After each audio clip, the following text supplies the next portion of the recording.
Alors, si tu cherches à devenir indépendant dans l'informatique, mais que tu veux aussi rejoindre un réseau d'autres entrepreneurs, tu es sur la bonne vidéo.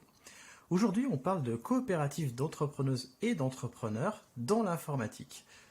Si tu t'intéresses à l'entrepreneuriat éthique, aux coopératives, alors tu peux t'abonner à cette chaîne, mais surtout il faut activer la petite cloche parce que je sors des vidéos un peu de manière aléatoire, donc tu seras notifié comme ça. Alors, une coopérative d'activité et d'emploi, CAE de son petit nom, c'est une coopérative d'entrepreneuses et d'entrepreneurs. Et si tu ne sais pas ce que c'est qu'une CAE, ben, je te mets un lien en description ou sur la fiche YouTube en haut à droite. Aujourd'hui, je suis avec Florent Le Sceau. Je pense que ça se prononce comme ça, Florent, j'espère en tout cas, je croise les On doigts. prononce le T, Euh, mais on y est presque. le South, Oui. du coup, qui est cofondateur et gérant d'Astrolab, une CAE spécialisée dans le domaine de l'informatique. Eh ben, bonjour Florent et bienvenue dans ce podcast et cette vidéo pour YouTube. Bonjour Christophe, et merci de me recevoir. Je suis très heureux de pouvoir proposer notre modèle qui est encore trop peu connu. Et donc ça me fait vraiment plaisir de pouvoir échanger et avoir peut-être une chance de présenter ce qu'on fait, qu'on essaye de faire en tout cas au mieux. Eh ben, je suis totalement d'accord avec toi, c'est pour ça que j'ai créé cette chaîne YouTube.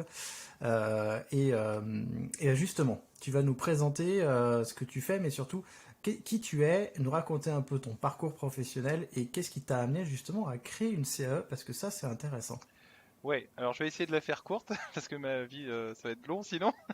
Mais en tout cas, on va essayer d'aller à l'essentiel, je vais faire de mon mieux. C'est pas un exercice que je fais tous les jours, donc vous m'accorderez le bénéfice du débutant. Donc voilà, donc moi pour ma petite histoire, donc moi je suis, si on va très loin, je suis issu du milieu agricole, de par ma famille.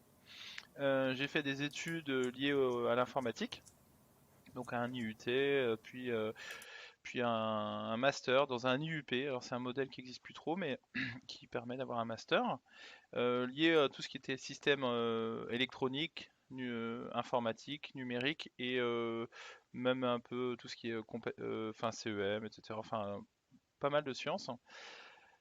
À l'issue de cette formation, j'ai travaillé dans un labo de recherche sur un projet très intéressant qui était lié aux personnes à mobilité réduite. Et je me suis vraiment éclaté dans ce projet parce que j'avais vraiment l'impression d'avoir un rôle, hein, une utilité, que ce projet était vraiment utile à quelque chose et que l'informatique, donc mon métier, était utile à des gens et pas juste vendre des produits à des gens qui n'ont pas forcément besoin. Par la suite de ça, le problème des labos de recherche, hein, et la recherche française, on pourrait passer déjà une vidéo là-dessus, mais c'est très mal, on va dire, financé, c'est très compliqué. Donc moi, j'ai dû chercher un métier plus classique dans une société de service où j'ai officié quelques années.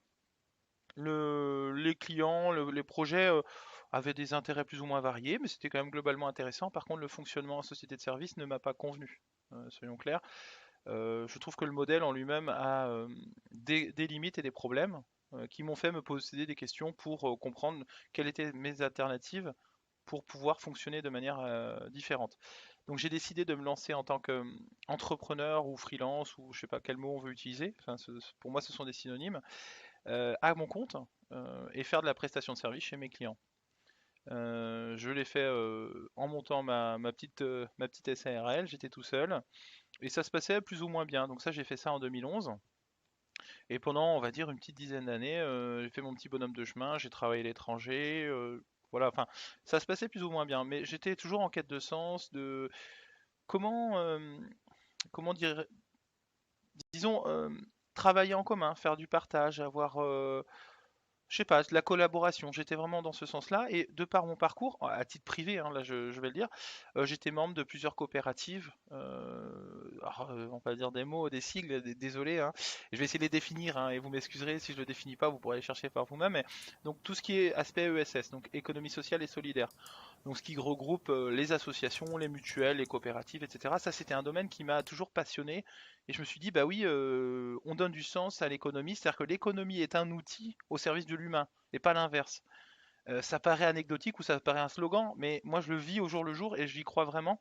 Et donc c'est-à-dire que même si on est dans une société classique, on peut se dire que l'objectif n'est pas uniquement la rentabilité financière, mais une rentabilité financière pour que l'entreprise vive, parce que ça, évidemment, on n'a pas, on peut pas être trop y coupé, en tout cas dans notre système actuel, Par contre, une fois que la société a suffisamment d'argent pour vivre, on peut se dire, bah, qu'est-ce qu'on fait? Où on met notre financement, etc.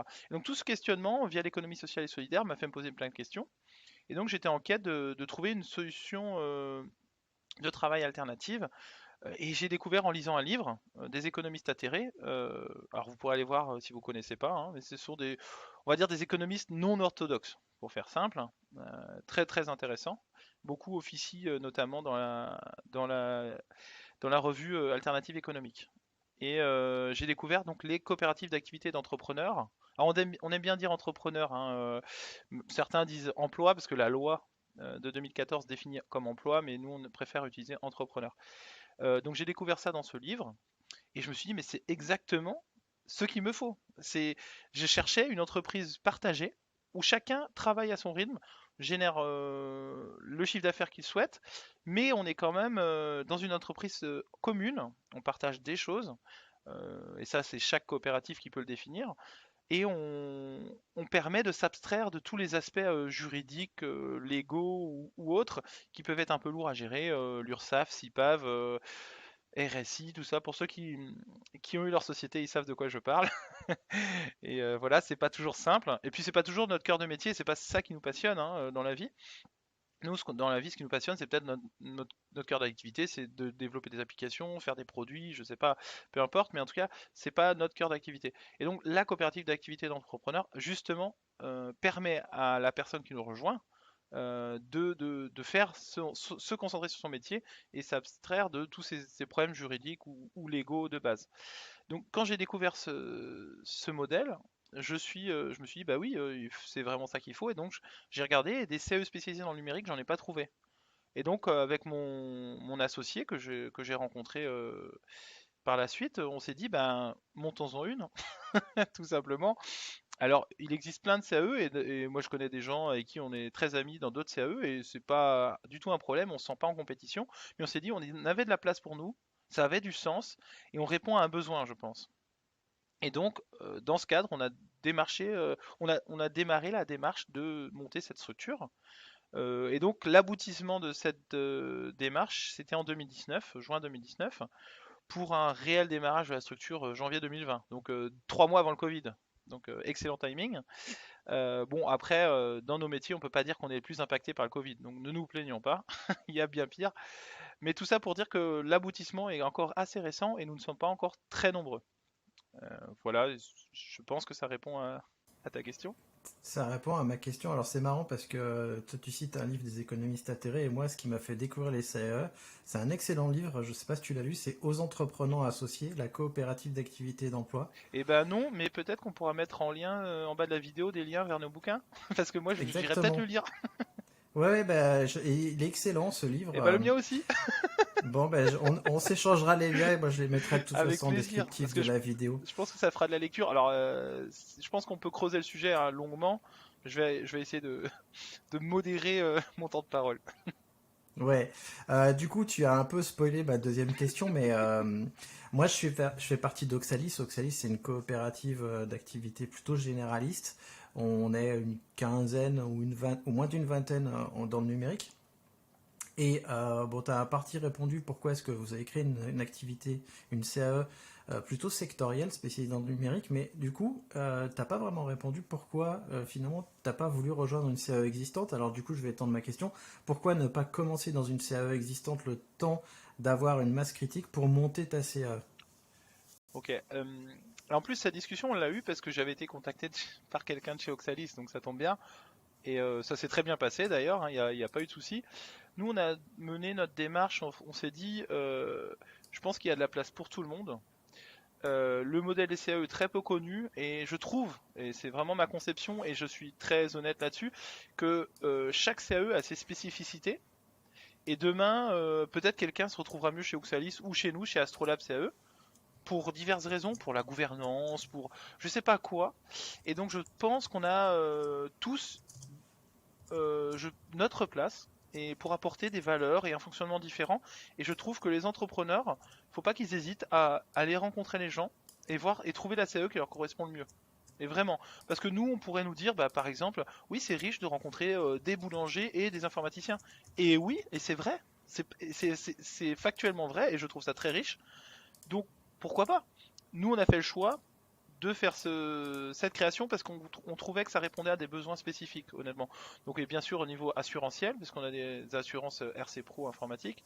Bon, ça, c'est le plus simple à régler, hein, on peut trouver des solutions. On avait aussi des principes d'affichage parce qu'on peut dire Astrolab, la marque Astrolab, c'est-à-dire la CAE en elle-même est une marque connue et reconnue par les gens du secteur comme étant un fournisseur de services ou de produits et donc on peut mutualiser sur la marque en elle-même et donc faire bénéficier nos entrepreneurs de la marque. Donc chaque entrepreneur quelque part qui utilise la marque Astrolab est un ambassadeur pour ses collègues. Et ça c'est ultra riche quoi, parce qu'on mutualise en fait l'effort de commercial. Et souvent nos entrepreneurs c'est un peu là où ils pêchent, surtout quand ils viennent du monde du salariat, c'est se faire connaître. Et c'est normal parce que c'est compliqué, c'est pas naturel pour quelqu'un qui est développeur d'aller appeler les clients, démarcher les gens. Et puis c'est pas toujours passionnant, ça dépend le profil qu'on a et ce qu'on veut faire.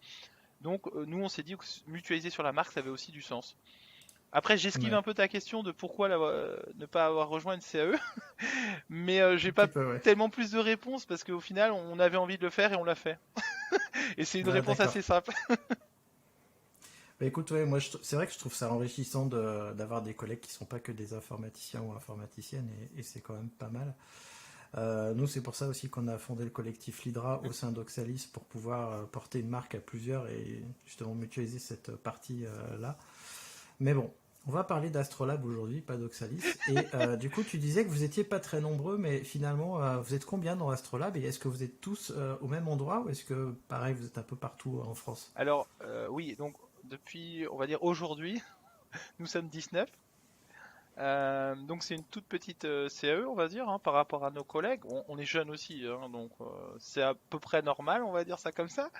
Euh, donc nos membres sont... Alors, factuellement, on est, moi et mon cofondateur, on est de Rennes ou de la région rennaise. Donc on a monté le siège social à Rennes. On a des bureaux, là, comme vous pouvez voir, magnifiques bureaux qui sont à Rennes. D'ailleurs, des bureaux partagés avec d'autres CAE et notamment Oxalis. Donc ça se reboucle. Et c'est pour ça donc on est très content d'être là. Maintenant, ceci dit, on a des bureaux depuis très récemment, puisque depuis le 1er septembre, donc c'est tout neuf, parce qu'on n'en ressentait pas forcément le besoin jusqu'à présent. Et puis aussi des raisons d'argent, il ne faut pas se voiler la face. On n'a pas des gros budgets pour l'instant, et on souhaitait mettre l'argent jusque dans d'autres projets. Et donc, on a des membres qui sont. On a une personne qui est pas loin de Marseille, on a une personne à Toulouse, une personne à Lyon, Paris, et puis sinon dans l'Ouest, on va dire, on a la majorité des membres qui sont au Rennes ou autour de Rennes, et puis sinon dans le Grand Ouest, on a des membres répartis. Sachant que sur 19, ça fait vite le compte, hein, donc. Mais de toute façon, il y a plus de détails sur notre site. On prévoit d'améliorer notre site avec une carte géographique pour montrer un peu où sont nos membres aussi, parce que je pense que ça permettra de mieux visualiser. Voilà, on travaille sur le sujet. Mais en tout cas, on essaye de... Et c'est là où c'est pas facile, je dois avouer, c'est faire du lien avec des gens à distance, hein. C'est un vrai questionnement, c'est un vrai travail qu'on a au quotidien de comment, puisqu'on travaille pas sur les mêmes projets, c'est ça qu'il faut bien comprendre et peut-être on y reviendra. Mais Chacun. justement, en fait, tu me spoil mes Ah mais questions à chaque fois. c'est Ah, c'est pas terrible. possible. Donc du coup, en fait, ma question c'est comment est-ce que vous créez des liens avec des gens qui sont pas forcément locaux et comment surtout vous entretenez le réseau entre les membres de votre coopérative parce que là, pour le coup, vous avez une vraie force, comme vous êtes tous dans le numérique. Mhm. Comment vous entretenez le réseau? Alors, étant justement du numérique, on est quand même un peu plus à l'aise avec tout ce qui est aspect visio. On a créé aussi, parce un de nos membres est développeur pour Work Adventure et fait il est map designer pour Work Adventure. Et donc on a une carte pour Astrolab sur Work Adventure. Alors pour ceux qui connaissent pas, c'est une sorte de carte en 2D, vieux jeu vidéo, où on peut avoir un petit personnage qui se balade, et quand on rencontre des gens, au hasard, ou on cherche à les rencontrer, il y a une sorte de visio qui se crée automatiquement. Ou alors on peut faire des salles de conférence aussi sur des lieux et on design la carte comme on veut. Et ça rend le principe de visio un peu moins impersonnel, même si évidemment rien ne remplace le lien physique, hein, nous c'est aussi ce qu'on préfère, mais malgré tout ça permet de faire un lien. Et donc on se retrouve, on essaie de faire un rendez-vous pour tous ceux qui le souhaitent tous les jours vers 16h, boire le café ensemble. Vient qui veut, il n'y a pas d'obligation, enfin voilà, donc ça c'est une partie de la réponse. Et puis aussi, très pragmatiquement, bah, on essaie de faire du business entre les gens, c'est-à-dire faire des projets en commun. Et ça, c'est une façon de créer du lien fort. Parce qu'on est obligé de travailler ensemble et du coup, on est obligé de s'entendre, on est obligé de se parler souvent. Et donc ça, on promeut beaucoup. Et d'ailleurs, pour le promouvoir au sein de la CAE, puisque la méthode de financement de la CAE, c'est ce qu'on appelle la contribution coopérative. Donc c'est un pourcentage des factures qui sont émises par nos coopérateurs. Sur la coopération interne, c'est-à-dire quand les membres travaillent ensemble, on n'en met pas. Justement pour dire, ben voilà, le pourcentage de contribution coopérative, on l'enlève quand vous travaillez ensemble sur des projets communs, pour favoriser justement cette coopération interne.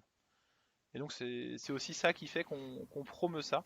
Et moi, au quotidien, en fait, quand je reçois par mon réseau ou quoi des offres, il m'est arrivé de répondre à une offre et que je savais pertinemment que je pourrais pas y travailler. Je coordonne le projet et je monte un collectif avec 4 personnes et on travaille comme ça. Parce qu'on n'a pas tous le temps ou le timing n'est pas bon, enfin voilà. Donc on travaille aussi un peu à l'opportunité sur des projets en commun. Et justement, comme vous ne prenez pas de contribution coopérative sur les coopérations, c'est pas trop dur parce que déjà vous n'êtes pas nombreux.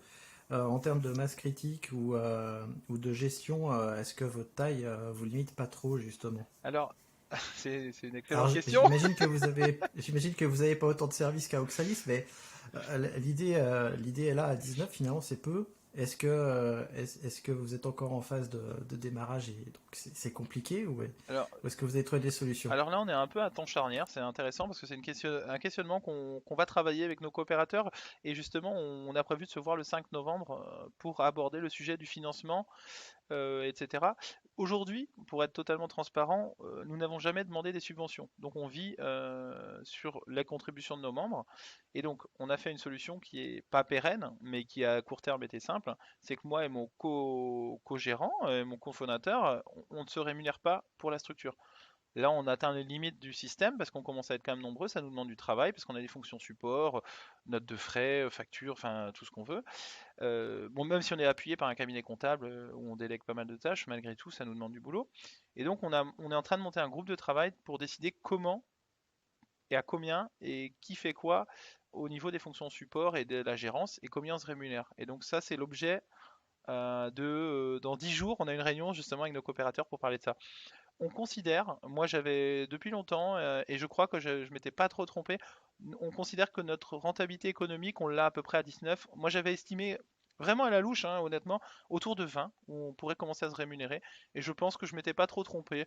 Alors c'est 19, c'est 22, peu importe, mais en tout cas, on considère qu'avec des gens qui commencent à générer du chiffre d'affaires, notre autosuffisance financière sera atteint vers 20 personnes. Oui, je pense qu'en plus, votre, comment dire, votre chiffre d'affaires par entrepreneur et entrepreneuse doit être plus élevé que chez nous, puisque comme c'est de l'informatique, à mon avis, les chiffres d'affaires doivent être un peu plus hauts en moyenne. C'est variable parce qu'on a des gens qui sont. Alors, on a des gens qui viennent en étant plus éloignés de leur projet, qui sont encore en cours de recherche, ou alors qui montent un produit ou un service complet et qui font pas juste de l'assistance technique chez les clients. Et auquel cas, ces gens-là mettent plus de temps à monter leur projet, et c'est normal, et on est là pour ça. Et dans ces cas-là, bah, évidemment, ils génèrent moins de chiffre d'affaires, mais on leur souhaite de générer un gros chiffre d'affaires bientôt par leurs produits et services qu'ils développent. Et donc à terme, on suppose qu'ils vont être autonomes. Il y a les deux, mais c'est vrai qu'en moyenne, je pense qu'on est un peu plus à l'aise là-dessus qu'une CE généraliste. Je pense qu'il faut être honnête là-dessus, ouais. Ouais, je pense aussi. En tout cas, on voit, nous, que les métiers de l'informatique chez Oxalis sont un peu au-dessus de la moyenne quand même. Je pense aussi. Je suis d'accord. Et je me posais la question, finalement, est-ce que vous faites les assemblées générales? Est-ce que vos assemblées générales, elles sont de base à distance, avec des lieux, ou est-ce que vous les faites quand même euh, locales et tout le monde se déplace pour venir vous voir? Alors je vais faire une réponse qui est une demi-réponse, c'est-à-dire qu'on fait en mode hybride, on va appeler ça. Euh, j'ai dit tout à l'heure quand je parlais de visio, moi je pense que rien ne remplace le lien physique avec les gens pour créer au moins initialement un lien fort. Après, quand on se connaît, on peut travailler en visio efficacement à distance. Mais quand ce lien physique n'existe pas à la base, c'est très compliqué. Et je l'ai expérimenté, donc Hmm. enfin, moi en tout cas, c'est mon point de vue. Ça n'engage que moi, mais je pense pas avoir complètement tort. Et donc, ce qu'on fait pour éviter ce problème-là, c'est que déjà, bah, dans nos bureaux, on essaie d'y parer. Et donc, pour l'AG, pour répondre, on a fait l'année dernière, c'était notre premier AG, hein, donc on a expérimenté. Donc, on l'a fait physiquement dans le lieu, l'habitation de mon associé qui avait de la place, et on a invité tout le monde à venir un de nos coopérateurs de Montpellier a fait le déplacement, et on en était vraiment très contents. Donc la majorité sont venus, soyons clairs. Et puis les gens qui pouvaient pas venir, j'avais proposé de mettre une visio à défaut. Alors ça remplacera pas clairement, mais c'est mieux que rien. Une visio dispo aussi sur demande. Par contre, j'ouvre pas tout le temps, mais je la rends dispo quand les gens me le demandent. Et donc j'ai eu quelques personnes qui ont suivi à distance par bribes parce que c'est très long, une journée entière en visio. Enfin c'est beaucoup trop long quoi. Soyons clairs. Mais les moments importants, bilan, vous connaissez tous hein, les AG, bilan moral et financier, c'est les deux parties un peu clés. Présentation des résultats, donc nous on a invité notre cabinet comptable pour présenter par le comptable, et donc il y a eu des questions-réponses, etc. C'était super riche, et donc ce moment de visio, au moins sur le matin, a été indispensable. Et donc voilà, on a trouvé ce mode hybride, on favorise le physique, mais à défaut, on se prive pas de la visio, on va dire. Ah bah ça c'est cool alors. Euh, et justement, s'il y a un indépendant, il se pose la question de venir chez vous. Tu as en partie répondu à cette question, mais j'aimerais bien que tu Ouais. creuses le truc. C'est quel avantage finalement Astrolabe pourrait apporter à un consultant indépendant par rapport soit à une autre CAE, soit par rapport à être seul. Ah, oula, t'as 2 heures là, c'est bon? Non, non, non, on a quelques minutes parce que j'ai Mince, encore d'autres ça tombe questions, mal. mais Non, je rigole. Je vais essayer d'aller à l'essentiel dans ce cas-là. Euh, alors, si on compare par rapport au, on va dire, au cas général, qui est de, par exemple, monter sa SARL, ou être auto-entrepreneur, ou micro-entrepreneur, ça m'a changé les noms, mais on va partir là-dessus, comme ça je raffinerai par rapport, et ça répondra à mon avis au CE généraliste dans la foulée. On va dire si on prend le cas de CE généraliste, ou CE, tout court. Pourquoi une CE plutôt qu'un autre modèle? Je dirais, ben, à vous de voir. Bon, ça c'est la réponse basique. Mais disons que moi, les avantages que j'y vois, et c'est pour ça que je suis, et c'est ce que j'ai pas précisé, je suis à mi-temps aussi entrepreneur salarié au sein de la CAE. Et donc moi, j'y vois mon intérêt à moi en tant que, parce que nous, on est une CAE d'AF ou de gens travaillant dans le numérique pour les gens qui travaillent dans le numérique par des gens qui travaillent dans le numérique. Donc là-dessus, moi, je suis convaincu de mon modèle et c'est pour ça que j'utilise aussi mon activité d'entrepreneur. Et j'ai expérimenté pas mal d'autres modèles avant. Donc pour différencier des autres modèles, je dirais, si on compare par exemple aux micro-entreprises, c'est un cas, moi ça me choque pas de le faire pour se lancer, pour tester une activité à court terme, pourquoi pas. Par contre, pour une activité pérenne à temps plein, attention, je dis vraiment attention. Pourquoi je dis attention? Parce que ça paraît simple, et c'est vrai, c'est simple. Par contre, on en a pour son argent, c'est-à-dire qu'on n'a aucune couverture sociale. Si demain on se blesse, si demain on tombe malade, si demain, alors les cotisations retraite et machin et tout ça, en gros le côté social derrière, il est très pauvre. Donc au moindre problème, on est mal quoi. Enfin franchement, faut être clair. Donc moi je considère que la micro-entreprise c'est utile pour tester son activité. Pourquoi pas? Je trouve ça bien. C'est simple, c'est facile, pourquoi pas. Et puis aussi pour des activités complémentaires en plus d'un travail salarié en complément. Ok, ça c'est le cadre. D'ailleurs, c'était théoriquement le cadre initial du projet, hein. Et par contre, pour une activité de temps plein, c'est très très dangereux. Bon, je vais pas développer plus. Euh, non, surtout que je prévois de faire des bon, vidéos voilà. spéciales Et là-dessus. donc voilà. Et ce sera pas forcément moi qui en parlera à chaque fois. Voilà. Mais par contre, ce que j'aimerais que tu creuses, vraiment, c'est votre plus-value par rapport aux autres finalement. Pourquoi est-ce qu'on viendrait chez vous? Ouais. Est-ce que on peut répondre à des appels d'offres? Est-ce qu'on peut être Mhm. référencé chez les grands groupes? Enfin, toutes ces questions-là qu'on pourrait se poser justement. Comme un bon politicien, je vais d'abord répondre à une autre question et finir la question précédente, parce que je voulais juste poursuivre. Donc par rapport au salariat classique, là j'ai pas besoin d'expliquer, les gens savent ce que c'est d'être salarié, donc bon voilà, ça tout le monde connaît.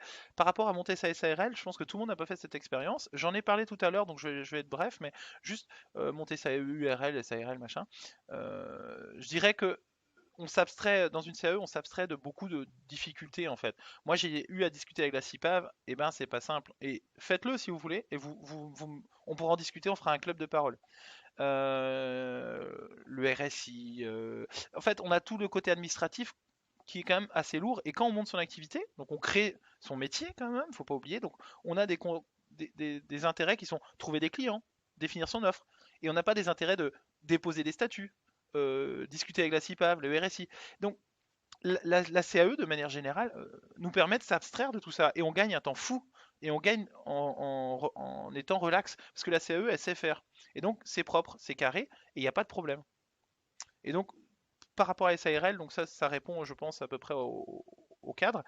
Et pour revenir à ce que tu m'as donné, parce que je vais quand même essayer d'y répondre, par rapport à une CE généraliste, donc c'est pareil, j'ai un peu abordé tout à l'heure, mais nous, ce qu'on voit qui est la force, c'est le fait, alors on a plusieurs axes de développement.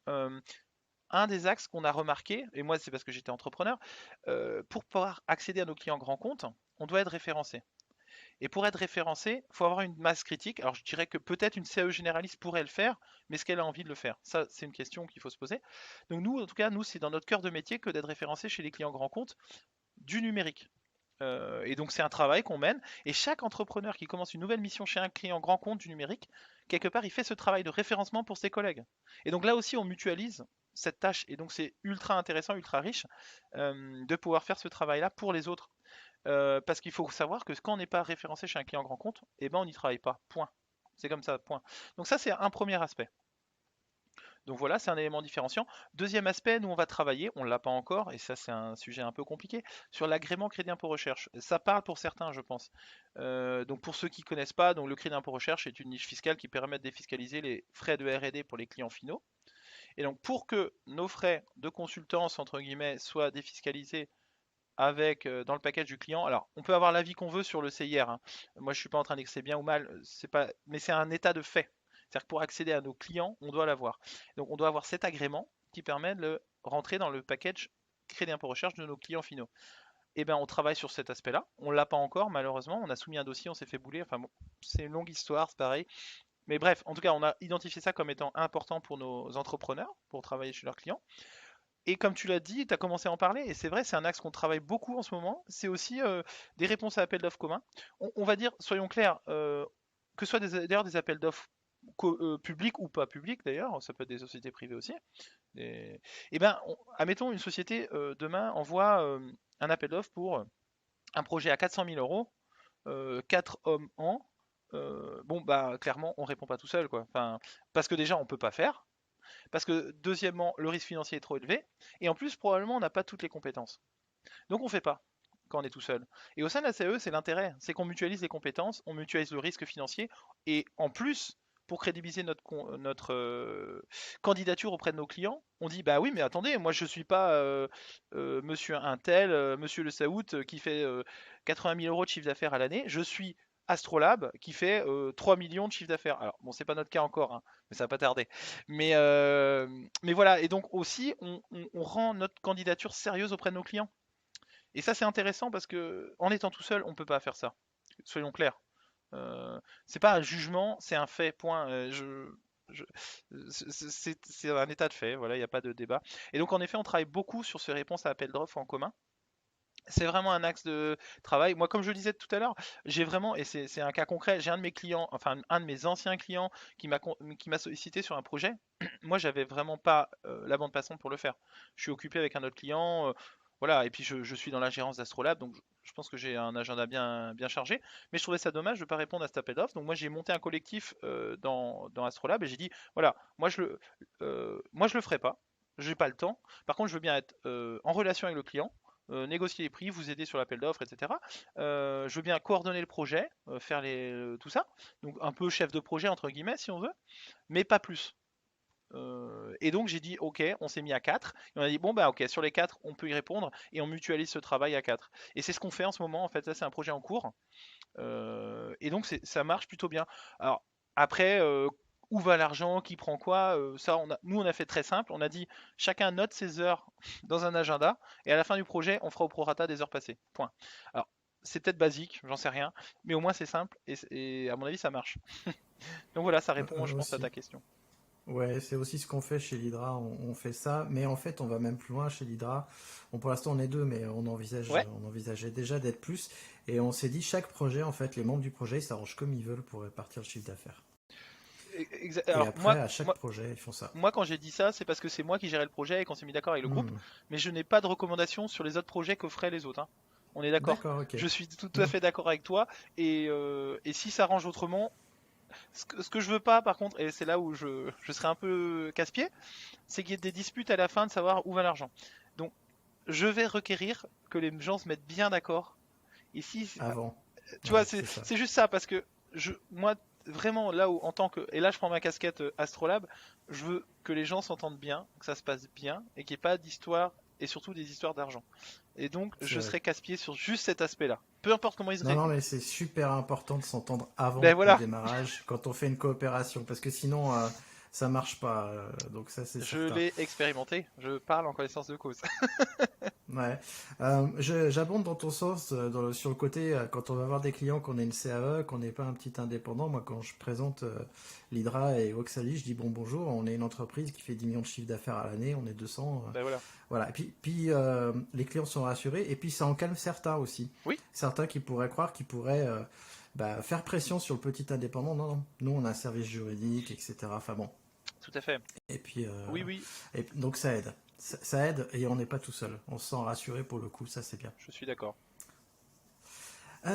Alors, justement, j'ai une question qui parle dessous. Parce que moi, à Mince. chaque fois que je parle du modèle CAE, les gens ils me demandent toujours, ouais, mais combien ça coûte? Combien ça coûte d'être dans ta Mhm. super truc? Ouais. Est-ce que tu peux nous parler un peu du mode de calcul de la contribution coopérative, ce qu'elle comprend? Mhm. Tu nous as déjà répondu en grande Mhm. partie parce que chaque coopérative d'entrepreneurs en fait a sa propre règle de calcul en fait. Ah, alors là, c'est un art des CAE de créer chacun son mode de calcul et c'est des prises de tête sans fin, soyons clairs. Donc nous, on a essayé de faire simple. Essayé, je dis bien parce qu'on n'a pas forcément réussi et parce qu'il y a, de toute façon, il n'y a pas un modèle, honnêtement. Et j'ai pas de jugement par rapport aux autres modèles. Ce qu'on essaye par contre de faire, donc on est parti. Puisqu'on ne savait pas trop les coûts, c'était pas facile d'estimer les choses. On est parti d'un modèle de calcul qu'on a trouvé pertinent dans une autre CAE. Et pour l'instant, on fonctionne comme ça. Pourquoi je dis ça? Parce que je considère pas forcément que c'est le modèle le plus pertinent à long terme, et ça j'insiste, mais vraiment, ça fait partie de la gouvernance de la société. Et donc les sociétaires, puisqu'on est en scope, et donc une personne, une voix, vont discuter de ce sujet. Alors je sais à quel point ça peut être dangereux d'en parler en AG, mais par contre des groupes de travail qui décident, plein d'autres CAE l'ont fait, et quand on fait ça bien, même si ça prend un an pour le faire, et ben on arrive avec quelque chose de sympa. Nous, on est parti sur un modèle simple, donc on prend 11% de la facture jusqu'à 40 000 euros, puis de 40 à 80 000, 10%, et 9% au-delà de 80 000 euros. Alors, c'est, comme je dis, c'est pas sorti du chapeau, c'est sorti d'une autre CAE qui faisait comme ça.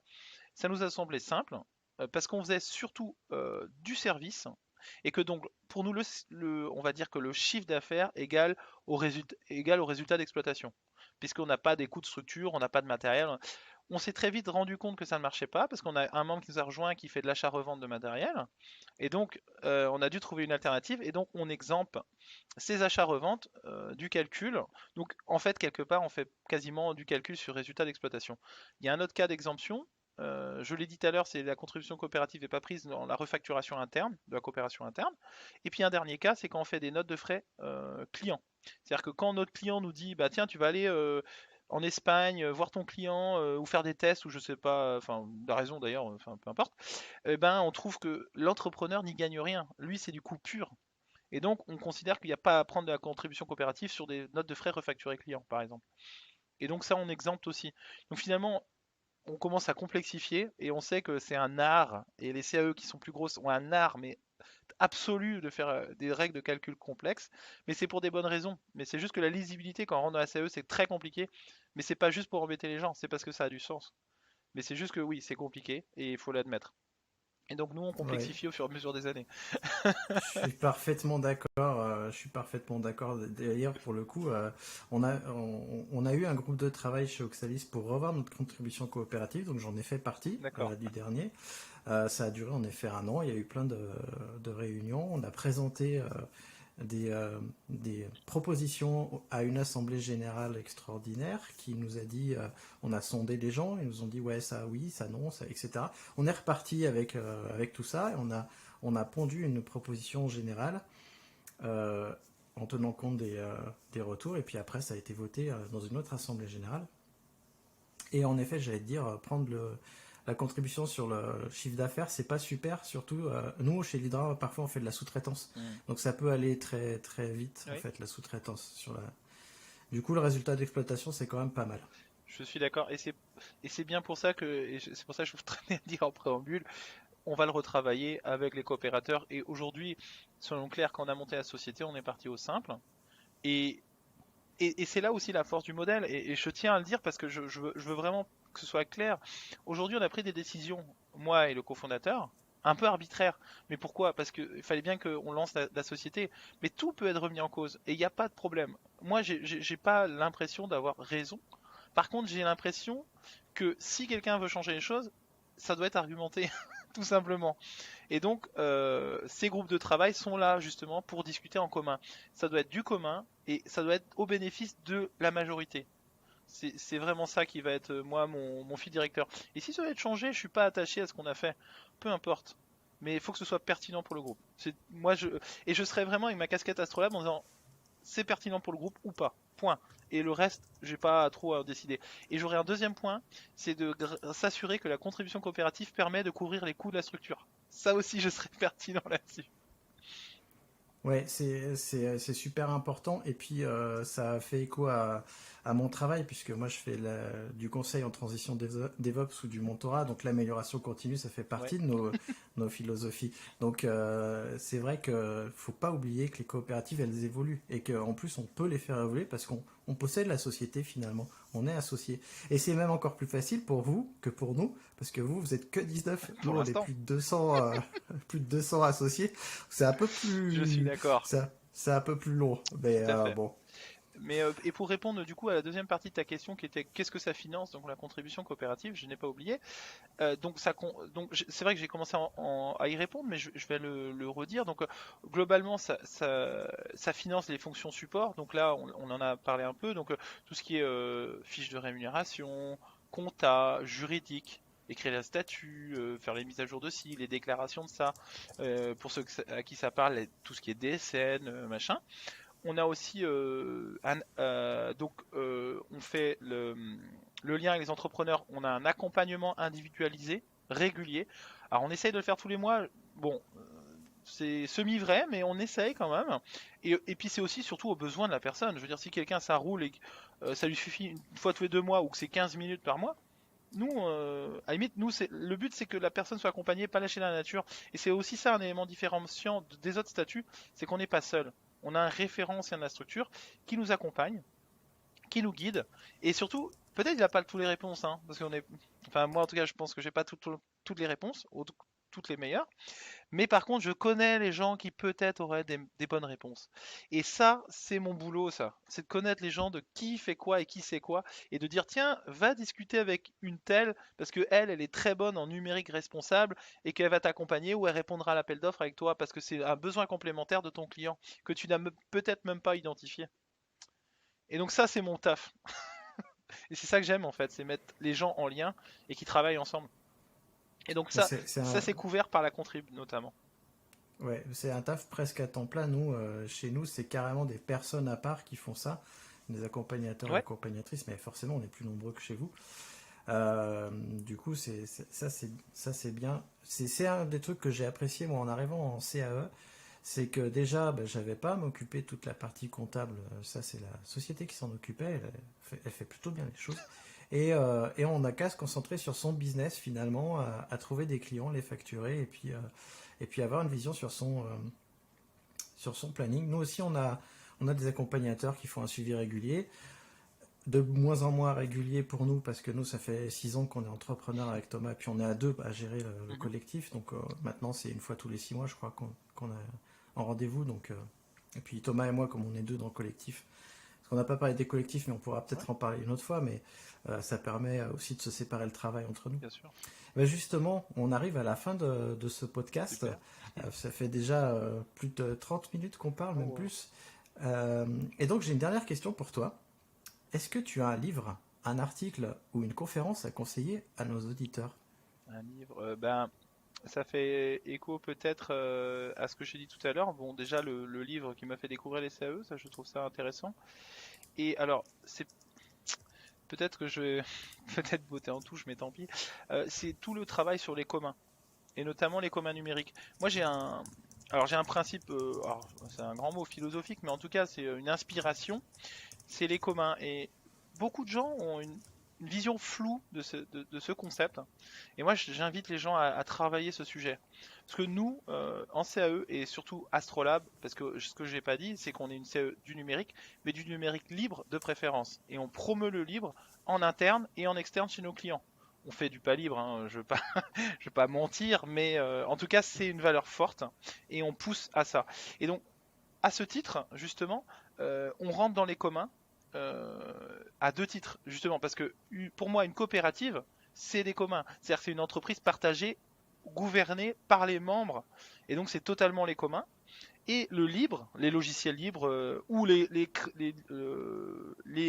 communs numériques, que sont Wikipédia ou d'autres, sont totalement dans nos valeurs. Donc on est à deux titres dans les communs. Et donc j'invite les gens à se creuser sur les sujets des communs. Il y a plein de podcasts éventuellement, il y a plein de bouquins, il y a tout. Il y a tout, il y a l'histoire qui est passionnante, des terrains communaux, de pourquoi ça vient au Moyen Âge, etc. Et on est un peu légataire de cet esprit-là. Même dans un cadre très différent, hein, évidemment. On n'est plus au Moyen Âge et heureusement, hein, je regrette pas ce temps-là. Voilà. Non, non, mais c'est vrai on a hérité pas mal de choses, y compris de la commune. Ouais, Je mettrai quelques liens en tout à fait. description et d'ailleurs sur ma chaîne YouTube principale, parce que si tu ne le sais pas, c'est ma chaîne YouTube secondaire ici. Sur ma chaîne YouTube principale où je parle de DevOps, je parle régulièrement de logiciels libres et je pense que je t'inviterai pour une deuxième émission. On parlera de logiciels libres et des communs parce que c'est quelque chose qui m'intéresse aussi. Ça, tu le sais. Ouais, Tu croises Thomas ouais, on régulièrement. est d'accord. Tu sais à quel point on aime ça. Voilà. Juste, et c'est vrai que sur la commune, en plus c'était l'anniversaire de la commune cette année, et il y a des choses à travailler. Alors, on peut en penser ce qu'on veut, mais en tout cas c'est trop oublié, c'est trop peu enseigné, et c'est une expérience très intéressante, vraiment.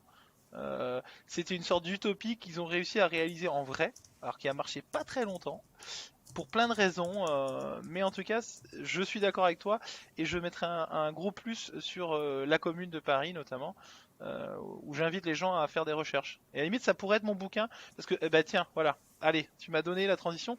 Alors, je trouverai pas le nom, mais il y a une BD illustrée de deux historiens sur la commune de Paris que j'inviterai les gens à aller feuilleter et je mettrai le lien parce que à ce moment-là, j'aurai trouvé le nom. Ça marche, merci beaucoup. Moi, je vais mettre une pièce dans la machine. Il y a un film documentaire expérimentation excellente. Donc c'est un film, alors je vous préviens, c'est un film qui dure 4 heures, hein, tout en noir et blanc, sur la commune de Paris. En gros, le réalisateur, il a pris des acteurs partout, il leur a donné des rôles. Et c'est un film qui a été tourné en plan séquence pendant 4 heures. Et chacun avait leur rôle et c'était de l'improvisation totale sur la commune de Paris. C'était une sorte de euh, reconstitution de la commune. On est vraiment au cœur de la commune. J'ai vu ce film au cinéma, il est exceptionnel. Si j'arrive à trouver un lien, je vous mettrai le lien. Mais oui, renseignez-vous sur la commune, c'est vrai qu'on n'en parle pas assez souvent. Eh bien écoute, Florent, je te remercie. Merci beaucoup. Et je te dis à très bientôt, du coup, on va se Ah revoir. bah oui, degré ou de force, hein. De grève de force, tout à fait. Alors, en tout cas, quand je passerai à Rennes, Voilà, et avec plaisir. probablement l'année prochaine, je passerai vous voir. Oui, et puis bah, si les gens ont envie de nous rencontrer, voilà, il y a les contacts, un petit coup de fil, on peut se rencontrer aussi à nos bureaux. Ça engage à rien, hein. Vraiment, nous on a envie de faire connaître le modèle. Venez discuter, on est ouvert à ça. Et après, bah, vous viendrez si vous avez envie. Ouais, je mets tous les liens en description Super, de votre je te remercie. coopérative et autres. Allez, bah, à bientôt pour Merci, une prochaine à vidéo. bientôt. Au revoir.